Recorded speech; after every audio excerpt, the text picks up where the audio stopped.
Hello ನಮಸ್ತೆ, ನಾನು ಶಿಲ್ಪಾ ಸುನೀಲ್. ತಮಿಳುನಾಡು ಎಂದರೆ ದೇವಾಲಯದ ನಾಡು ಮತ್ತು ಆಧ್ಯಾತ್ಮದ ಬೀಡು ಅಂತ ಕರೆಯಲಾಗುತ್ತೆ. ದೇಶದಲ್ಲಿ ಹೆಚ್ಚು ದೇವಾಲಯಗಳನ್ನು ಹೊಂದಿರುವಂತಹ ಖ್ಯಾತಿ ಈ ತಮಿಳುನಾಡಿಗಿದೆ. 30,000ಕ್ಕೂ ಹೆಚ್ಚು ದೇವಾಲಯಗಳು ತಮಿಳುನಾಡಿನಲ್ಲಿ ನಮಗೆ ನೋಡೋದಕ್ಕೆ ಸಿಗುತ್ತೆ. ಅದರಲ್ಲಿ ಮುಖ್ಯವಾದಂಥದ್ದು ಮಧುರೈಯಲ್ಲಿರುವಂತಹ ಮೀನಾಕ್ಷಿ ದೇವಾಲಯ. ಶಿವನ ಜೊತೆ ಯುದ್ಧಕ್ಕೆ ಸಿದ್ಧಳಾದ ದೇವಿ ಅವನನ್ನೇ ವರಿಸಿದ್ದು ಹೇಗೆ? ಶಿವನು ಸುಂದರೇಶ್ವರನ ರೂಪದಲ್ಲಿ ಮೀನಾಕ್ಷಿಯೊಂದಿಗೆ ಇಲ್ಲಿ ನೆಲೆಸಿದ್ದು ಯಾಕೆ?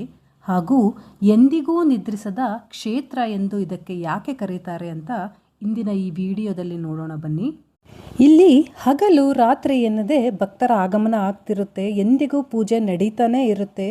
ಅದಕ್ಕೋಸ್ಕರ ಇದನ್ನು ಎಂದಿಗೂ ನಿದ್ರಿಸದಂತಹ ಕ್ಷೇತ್ರ ಅಂತ ಕರೀತಾರೆ.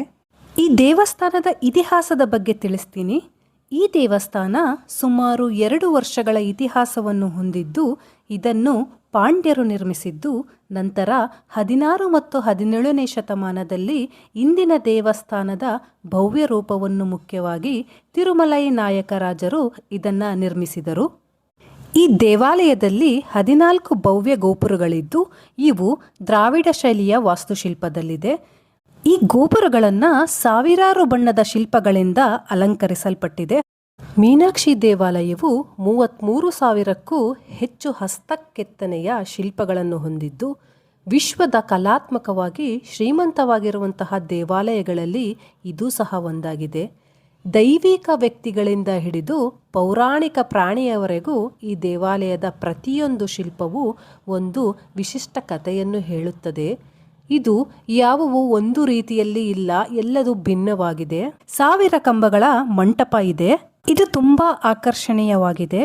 ಇಲ್ಲಿ ವಿಶೇಷವಾದಂತಹ ಒಂದು ಕೊಳ ಇದೆ. ಅದನ್ನ ಗೋಲ್ಡನ್ ಲೋಟಸ್ ಟ್ಯಾಂಕ್ ಅಂತಾರೆ, ಅಂದ್ರೆ ಚಿನ್ನದ ಕಮಲದ ಕೊಳ ಅಂತ ಕರೀತಾರೆ. ಈ ದೇವಾಲಯದಲ್ಲಿ ಪ್ರತಿ ವರ್ಷ ಚಿತ್ತಿರೈ ಮಹೋತ್ಸವ ಅಂತ ನಡೆಯುತ್ತೆ. ಅಂದು ಪಾರ್ವತಿ ದೇವಿಯ ಅವತಾರದಲ್ಲಿರುವಂತಹ ಮೀನಾಕ್ಷಿ ದೇವಿ ಹಾಗೂ ಶಿವನ ಅವತಾರದಲ್ಲಿರುವಂತಹ ಸುಂದರೇಶ್ವರರವರ ದೈವಿಕ ವಿವಾಹವನ್ನು ಅತ್ಯಂತ ವಿಜೃಂಭಣೆಯಿಂದ ಆಚರಿಸಲಾಗುತ್ತೆ. ಮೀನಾಕ್ಷಿ ದೇವಿಯ ಜನನದ ಕಥೆಯನ್ನು ಇವಾಗ ತಿಳಿಸ್ತೀನಿ.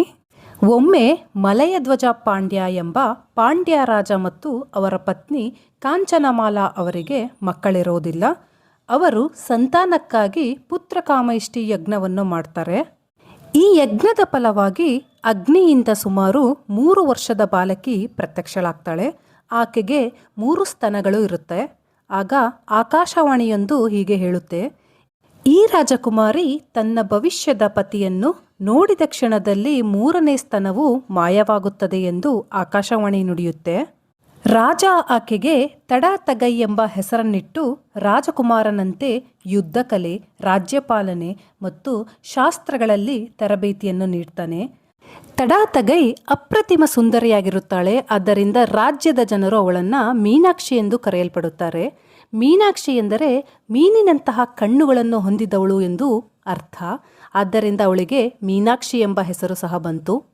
ಮೊದಲೇ ಪಾರ್ವತಿ ಅಂಶವಾದಂತಹ ರಾಜಕುಮಾರಿ ಎಲ್ಲ ದೇಶಗಳನ್ನು ಜಯಿಸುತ್ತಾ ಬ್ರಹ್ಮಲೋಕ, ವೈಕುಂಠ, ಅಮರಾವತಿಯನ್ನು ಜಯಿಸುತ್ತಾಳೆ.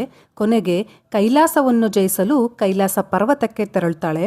ಅಲ್ಲಿ ಭಗವಾನ್ ಶಿವರನ್ನು ಕಂಡ ತಕ್ಷಣ ಅವರ ಜೊತೆ ಯುದ್ಧ ಮಾಡದೆ ಅವರನ್ನು ಕಂಡ ತಕ್ಷಣ ಅವರಲ್ಲಿ ಪ್ರೇಮಾಂಕುರವಾಗುತ್ತೆ. ಶಿವನ ಕಂಡೊಡನೆ ಅವಳ 3ನೇ ಸ್ತನವು ಮಾಯವಾಗುತ್ತೆ. ಆಗ ಆಕಾಶವಾಣಿಯ ಮಾತು ನಿಜವಾಗುತ್ತೆ. ನಂತರ ಶಿವನು ಸುಂದರೇಶ್ವರರ ರೂಪದಲ್ಲಿ ಮಧುರೈಗೆ ಬಂದು ತಡಾತಗೈಯನ್ನು ವಿವಾಹವಾಗುತ್ತಾನೆ. ಮೀನಾಕ್ಷಿ ದೇವಿಯ ಸೋದರನ ಸ್ಥಾನದಲ್ಲಿ ನಿಂತು ವಿಷ್ಣು ದೇವನು ವಿವಾಹ ಮಾಡುವ ಜವಾಬ್ದಾರಿಯನ್ನು ತೆಗೆದುಕೊಂಡು ವಿವಾಹವನ್ನು ನಡೆಸಿಕೊಡುತ್ತಾರೆ. ಪ್ರಮುಖ ಹಂತಗಳಲ್ಲಿ ಮೀನಾಕ್ಷಿ ಹಾಗೂ ಸುಂದರೇಶ್ವರರವರ ವಿವಾಹ ನೆರವೇರುತ್ತೆ. ಅದರಲ್ಲಿ ಪ್ರಮುಖವಾದಂಥದ್ದು ಕೋಡಿಯೇಟ್ರಂ. ಇಲ್ಲಿ ದೇವಸ್ಥಾನದ ಧ್ವಜವನ್ನು ದೇವಸ್ಥಾನದ ಮೇಲೆ ಹಾರಿಸಲಾಗುತ್ತದೆ. ಇದು ಮೀನಾಕ್ಷಿ ಕಲ್ಯಾಣ ಮಹೋತ್ಸವ ಅಧಿಕೃತವಾಗಿ ಆರಂಭವಾಯಿತೆಂಬ ಸಂದೇಶವನ್ನು ನೀಡುತ್ತಾರೆ. ನಂತರ ಮೀನಾಕ್ಷಿ ದೇವಿಗೆ ಕಿರೀಟಧಾರಣೆ ಮಾಡಿ ಆಕೆಗೆ ಪಟ್ಟಾಭಿಷೇಕ ಮಾಡಿ ಈ ಮೂಲಕ 4 ತಿಂಗಳು ಪಾಂಡ್ಯ ರಾಜ್ಯವನ್ನು ಆಳುತ್ತಾಳೆ ಎಂಬ ಸಂದೇಶವನ್ನು ನೀಡುತ್ತಾರೆ. பாண்டிய குல பேரரசி, உலகத்தின் முதல் பெண்ணரசி, மதுரையை ஆளும் மங்கையர்க்கு அரசி, மக்கள் உள்ளமெல்லாம் கொலுவிருக்கும் மனோன்மணி, எம்பெருமாட்டி திருவாலவாய் உடைய அங்கையர்கண்ணி தடாதகை நாச்சியார் பராக் பராக் பராக்.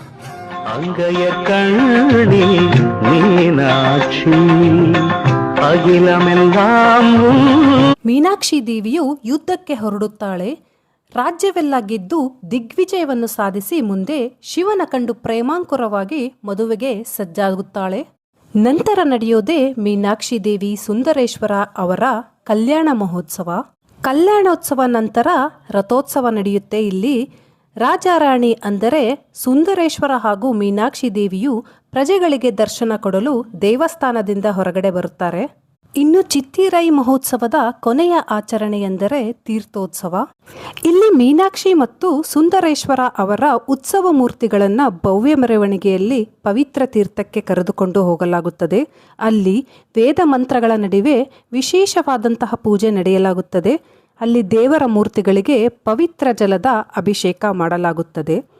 ಇದು ಉತ್ಸವವು ಸಂಪೂರ್ಣಗೊಂಡಿರುವುದರ ಒಂದು ಸಂಕೇತವಾಗಿದೆ. ಈ ಆಚರಣೆಯ ನಂತರ ಧ್ವಜಾರೋಹಣ ನಡೆಯುತ್ತೆ. ಇದರೊಂದಿಗೆ ಉತ್ಸವವು ಅಧಿಕೃತವಾಗಿ ಮುಕ್ತಾಯವಾಗುತ್ತದೆ. ಇಲ್ಲಿ ಇನ್ನು ಪ್ರಮುಖ ಆಚರಣೆಗಳು ನಡೆಯುತ್ತೆ. ಅದರಲ್ಲಿ ಮುಖ್ಯವಾದದ್ದು ಎಂದರೆ ಕಳ್ಳಲ್ಗರ್. ಕಳ್ಳಲ್ಗರ್ ಎಂದರೆ ಇದು ವಿಷ್ಣುವಿನ ಒಂದು ರೂಪ ಅಂತ ಹೇಳ್ಬೋದು. ಇವರ ಪ್ರಮುಖ ದೇವಾಲಯವು ಅಳ್ಗರ್ ಕೋವಿಲ್ ಎಂಬಲ್ಲಿ ಮಧುರೈ ನಗರದಿಂದ ಸುಮಾರು 20 ಕಿಲೋಮೀಟರ್ ದೂರದಲ್ಲಿದೆ. ಮೀನಾಕ್ಷಿಯ ಸಹೋದರನಾದಂತಹ ಕಳ್ಳಲ್ಗರ್ ಅಂದರೆ ವಿಷ್ಣು ಅವರ ಸಹೋದರಿಯ ವಿವಾಹಕ್ಕೆ ಅಳ್ಗರ್ ಕೋವಿಯಿಂದ ಚಿನ್ನದ ಕುದುರೆಯ ವಾಹನದ ಮೇಲೆ ಮಧುರೆಗೆ ಪ್ರಯಾಣ ಬೆಳೆಸುತ್ತಾರೆ ಎಂಬ ನಂಬಿಕೆ ಇದೆ. ತಂಗಿಯ ವಿವಾಹಕ್ಕೆ ಉಡುಗೊರೆಯನ್ನು ತೆಗೆದುಕೊಂಡು ಮಧುರೆಗೆ ಆಗಮಿಸುತ್ತಿರುತ್ತಾರೆ. ಅಷ್ಟರಲ್ಲಿ ಮೀನಾಕ್ಷಿ ಹಾಗೂ ಸುಂದರೇಶ್ವರರವರ ವಿವಾಹ ನಡೆದೋಗಿರುತ್ತೆ. ನಂತರ ಕಳ್ಳಲ್ಗರ್ ಅವರು ಮಧುರೆಗೆ ಆಗಮಿಸದೆ ಮಧ್ಯದಲ್ಲಿಯೇ ವೈಗೈ ನದಿಗೆ ಇಳಿದು ಅಲ್ಲಿಯೇ ಭಕ್ತರಿಗೆ ದರ್ಶನವನ್ನು ನೀಡುತ್ತಾರೆ. ನಂತರ ತಮ್ಮ ದೇವಾಲಯಕ್ಕೆ ಮರಳುತ್ತಾರೆ. ಇದನ್ನ ವೈಗೈ ನದಿಗೆ ಇಳಿಯುವ ಉತ್ಸವ ಎಂದು ಕರೆಯಲಾಗುತ್ತದೆ. ಇದನ್ನು ಅದ್ದೂರಿಯಿಂದ ಆಚರಣೆ ಮಾಡಲಾಗುತ್ತದೆ. ಈ ಸಂದರ್ಭದಲ್ಲಿ ಲಕ್ಷಾಂತರ ಭಕ್ತರು ದರ್ಶನಕ್ಕಾಗಿ ಸೇರಿರುತ್ತಾರೆ. ಈ ಆರಾಧನೆ ಶಿವ ಮತ್ತು ವಿಷ್ಣುವಿನ ಆರಾಧಕರ ಸಂಪ್ರದಾಯದ ಒಂದು ಸೌಹಾರ್ದ ಮತ್ತು ಏಕತೆಯ ಒಂದು ಸಂಕೇತವಾಗಿ ಪರಿಗಣಿಸಲಾಗುತ್ತದೆ.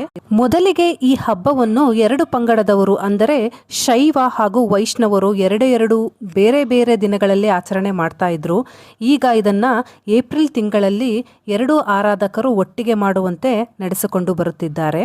ಮಧುರೆಯಲ್ಲಿ ನಡೆಸುವಂತಹ ಇನ್ನೊಂದು ಆಚರಣೆ ಎಂದರೆ ಪ್ರತಿದಿನ ರಾತ್ರಿ ಸುಂದರೇಶ್ವರ ವಿಗ್ರಹವನ್ನು ಮೆರವಣಿಗೆಯ ಮೂಲಕ ದೇವಿಯ ಕೋಣೆಗೆ ತೆಗೆದುಕೊಂಡು ಹೋಗುತ್ತಾರೆ. ಇದು ಅವರಿಬ್ಬರ ಮಿಲನದ ಸಂಕೇತವಾಗಿರುತ್ತದೆ. ಮರುದಿನ ಬೆಳಗ್ಗೆ ನಸುಕಿನಲ್ಲಿ ಸುಂದರೇಶ್ವರ ಅವರ ವಿಗ್ರಹವನ್ನು ಮತ್ತೆ ಮರಳಿ ತರಲಾಗುತ್ತದೆ. ಹೀಗೆ ಇದು ಪ್ರತಿ ದಿವಸವೂ ಇದು ನಡೆಯುತ್ತಲೇ ಇರುತ್ತದೆ. ಇನ್ನು ಇಲ್ಲಿ ಆದಿಶಂಕರಾಚಾರ್ಯ ಅವರು ಮಧುರೈಗೆ ಭೇಟಿ ನೀಡಿ ಮೀನಾಕ್ಷಿ ಅಮ್ಮನ ಸನ್ನಿಧಿಯಲ್ಲಿ ಶ್ರೀಚಕ್ರ ಪ್ರತಿಷ್ಠಾಪನೆ ಮಾಡಿದಂತಹ ಬಗ್ಗೆ ತಿಳಿಸ್ತೀನಿ. ಮಧುರೈನ ಮೀನಾಕ್ಷಿ ದೇವಿ ಹಿಂದೆ ಉಗ್ರ ಸ್ವರೂಪಳಾಗಿದ್ದಳು. ಬೆಳಗಿನ ಸಮಯದಲ್ಲಿ ಮೀನಾಕ್ಷಿ ದೇವಿ ಸೌಮ್ಯ ಸ್ವಭಾವದವಳಾಗಿದ್ದರೂ ಸಂಜೆಯ ಸಮಯದಲ್ಲಿ ಅವಳು ನರಭಕ್ಷಿಕೆಯಾಗಿರುತ್ತಿದ್ದಳು. ಶಂಕರಾಚಾರ್ಯರು ದೇವಿಯೊಂದಿಗೆ ಪಗಡೆ ಆಡುವ ನೆಪದಲ್ಲಿ ಅವಳನ್ನು ಶ್ರೀಚಕ್ರದ ಬಿಂದುವಿನಲ್ಲಿ ಬಂಧಿಸಿ ಮಾಂಸಾಹಾರವನ್ನು ಬಿಟ್ಟು ಶಾಕಾಹಾರಿ ಮತ್ತು ಸೌಮ್ಯ ಸ್ವರೂಪಳಾಗುವಂತೆ ಪ್ರೇರೇಪಿಸಿದರು. ಆಟದ ಸಮಯದಲ್ಲಿ ಶಂಕರಾಚಾರ್ಯರು ತಮ್ಮ ಬುದ್ಧಿವಂತಿಕೆಯನ್ನು ಬಳಸಿ ದೇವಿಯ ಉಗ್ರ ಬೀಜಾಕ್ಷರಗಳನ್ನು ಬದಲಾಯಿಸಿ ಸಾತ್ವಿಕ ಬೀಜಾಕ್ಷರಗಳನ್ನು ಅಳವಡಿಸಿದರು. ಇದರಿಂದ ದೇವಿ ಸೌಮ್ಯವಾಗಿ ಮೀನಾಕ್ಷಿಯಾಗಿ ನೆಲೆಸಿದಳು. ಸಾಮಾನ್ಯವಾಗಿ ಎಲ್ಲ ದೇವಸ್ಥಾನದಲ್ಲಿ ಮೊದಲು ಸ್ವಾಮಿ ದರ್ಶನವಾದ ಮೇಲೆ ದೇವಿ ದರ್ಶನ ಮಾಡ್ತಾರೆ. ಆದರೆ ಮೀನಾಕ್ಷಿ ಅಮ್ಮ ದೇವಸ್ಥಾನದಲ್ಲಿ ಭಕ್ತರು ಮೊದಲು ಮೀನಾಕ್ಷಿ ದೇವಿಯ ದರ್ಶನ ಮಾಡಿ ನಂತರ ಸುಂದರೇಶ್ವರರ ದರ್ಶನ ಮಾಡುತ್ತಾರೆ. ಇದು ಈ ಕ್ಷೇತ್ರದ ವಿಶಿಷ್ಟ ಸಂಪ್ರದಾಯವಾಗಿದೆ. ಮೀನಾಕ್ಷಿ ದೇವಿ ಶಕ್ತಿ, ಧೈರ್ಯ, ನ್ಯಾಯ, ಕರುಣೆ ಮತ್ತು ಉತ್ತಮ ಆಡಳಿತದ ಸಂಕೇತವೆಂದು ಭಕ್ತರು ನಂಬುತ್ತಾರೆ. ಮಧುರೈನ ಶ್ರೀ ಮೀನಾಕ್ಷಿ ಅಮ್ಮನ ದೇವಾಲಯವು ಭಕ್ತಿ, ಇತಿಹಾಸ ಮತ್ತು ಅದ್ಭುತ ದ್ರಾವಿಡ ವಾಸ್ತುಶಿಲ್ಪದ ಅಪೂರ್ವ ಸಂಗಮವಾಗಿದೆ. ಸಾವಿರಾರು ಶಿಲ್ಪಗಳು, ಭವ್ಯ ಗೋಪುರಗಳು ಮತ್ತು ಶತಮಾನಗಳ ಪರಂಪರೆಯಿಂದ ಈ ದೇವಾಲಯವು ಲಕ್ಷಾಂತರ ಭಕ್ತರನ್ನು ಆಕರ್ಷಿಸುತ್ತಿದೆ. ಈ ವಿಡಿಯೋ ಹೇಗನ್ನಿಸ್ತು ಅಂತ ಒಂದು ಕಮೆಂಟ್ ಮಾಡಿ ಹೇಳಿ. ಹಾಗೆ ಫಸ್ಟ್ ಟೈಮ್ ನನ್ನ ವಿಡಿಯೋ ಯಾರಾದರೂ ನೋಡ್ತಾ ಇದ್ದರೆ ಸಬ್ಸ್ಕ್ರೈಬ್ ಮಾಡಿಕೊಂಡು ವಿಡಿಯೋ ಕಂಟಿನ್ಯೂ ಮಾಡಿ ಅಂತ ಹೇಳ್ತಾ ಇವತ್ತಿನ ಈ ವಿಡಿಯೋನ ಎಂಡ್ ಮಾಡ್ತಾ ಇದ್ದೀನಿ. ಮತ್ತೆ ನಾನು ನಿಮಗೆ ನೆಕ್ಸ್ಟ್ ಹೊಸ ವಿಡಿಯೋದೊಂದಿಗೆ ಮತ್ತೆ ನಿಮಗೆ ಸಿಗ್ತೀನಿ. ಅಲ್ಲಿವರೆಗೂ ಥ್ಯಾಂಕ್ ಯು ಸೋ ಮಚ್. ಹೀಗೆ ಸಪೋರ್ಟ್ ಮಾಡಿ.